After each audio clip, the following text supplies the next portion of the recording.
Sa isang panayam noon ng isang magazine na pinamagatang, Jude Bacalso Knows What It Means to Be a Woman on Top, ikinwento ng manunulat ang kanyang naging buhay at kanyang naging karera.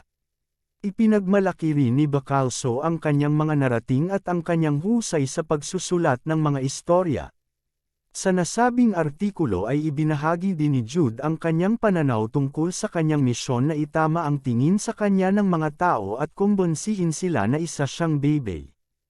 I get insulted when it comes from a place where there is a lack of respect for what I've done, what you see me putting an effort into.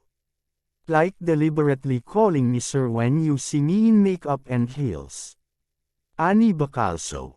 Sinabi niya na binibigyan niya talaga ng oras ang pagbibigay ng leksyon tungkol sa kanyang advokasya.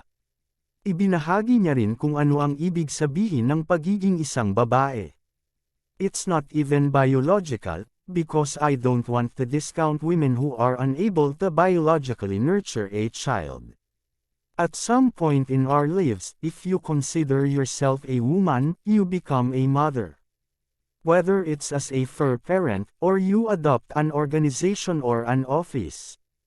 Whether you have biological children or children by choice, Anya.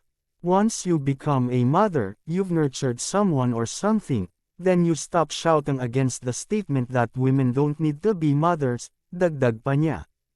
Ilang buwan matapos ang nasabing panayam sa kanya ay tila naging mapaglaro ang tadhana at mayroong isang waiter na tinawag siyang Sir.